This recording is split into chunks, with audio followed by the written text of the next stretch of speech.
about the industry-wide secret butchers don't want you to know about.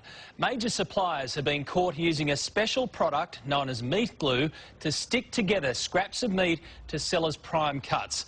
But while this product has been banned overseas, there's no law prohibiting its use here. Here's Rodney Lowe's with this special investigation.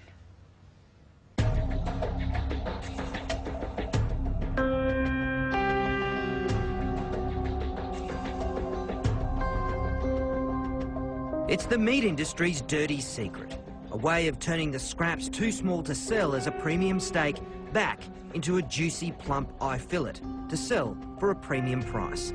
So clever, you'll never tell. Not even an expert can. Before, you didn't even pick that as a join, though, did you? It doesn't even tear through the join. A bit hard to tell, isn't it? Butcher James Faulkner runs Queensland Natural Beef Company, an organisation dedicated to using as few additives in meat from paddock to plate as possible. But tonight, he's exposing how some parts of the industry are able to trick their customers and use whatever it takes. Yeah. I've just got some fine diced beef and my special enzyme. I'm just going to mix it up a bit. Why have we got the masks on? This is dangerous. See that? Don't breathe that in. This powder is transglutaminase enzyme, otherwise known as meat glue. Meat glues come in a number of forms, some produced by cultivating bacteria, the others, the primary ingredient comes from the blood plasma of pigs and cattle, specifically the coagulant which causes blood to clot. In the food industry, it has amazing properties. So just got a little bit here, about a teaspoonful. Yep. Just over the top like that. And with our gloves on, of course, we mix it up. Then roll it in plastic film and refrigerate. 6 hours later, you have a solid piece of meat. And essentially, you've got a reborn, rebirthed thigh fillet. More or less, yeah. Ours uncooked is easy to spot the difference, but cooked is another story. Okay, so the meat glue one is on the right, and the real McCoy is on the left. And it's not just beef. Pork, lamb, fish and chicken are all stuck back together using this glue. It looks like one piece of chicken. It's unbelievable, isn't it? Yep. But hard to tell, isn't it? Particularly that.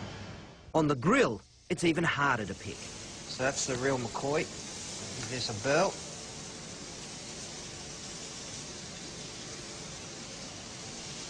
Nice and tender, nicely salted. All right, let's go for the meat glue.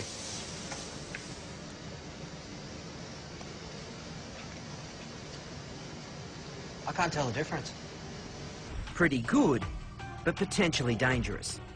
I've sort of got two concerns. One that is well publicised, which is misleading people. The other area is the microbial side. It's why the European Union moved to ban meat glue in May last year. Microbiologist Glenn Pinner. If this food is sold or represented as a solid piece of steak and you cook it rare, you're really leaving yourself open to get food poisoning.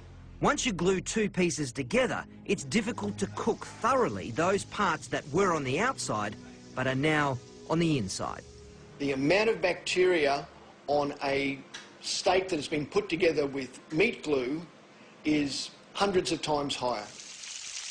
We had no idea how guarded a secret this was until we started contacting restaurateurs and butchers to ask them about the use of meat glue. Many of them didn't want to speak for fear of upsetting their suppliers, creating bad blood in an industry that has become very clever at using this product. Are you just shaking your head? A little bit.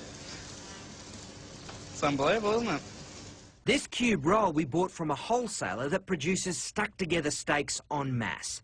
Their effort's so good, James, our butcher, couldn't tell even when it was raw. It's even harder in the restaurant, which are some of the biggest users of glued meat. And chances are, unless you're a vegetarian, you're eating it on a regular basis. But with current labelling laws, neither butchers nor your local eatery have to tell you you're eating chicken glued together with cow's blood or beef held together by pig. It's the same reason they can take low-grade meat and pump it with water and flavour to make it edible. Okay, so just after about a minute or two, we've got quite a lot of moisture out of there. And we've lost almost half a kilo. Then the practice of selling mutton as lamb and old cow as prime cut beef. Like this. So old, a meat grader said it was only good for pet mince. You've got yellow fat colour, really dark meat colour. It's definitely off a really old type of animal. In New South Wales, new labelling regulations have just been introduced to help consumers choose quality meat, but it's not compulsory. So for most of us, picking a quality piece of meat is still a shot in the dark.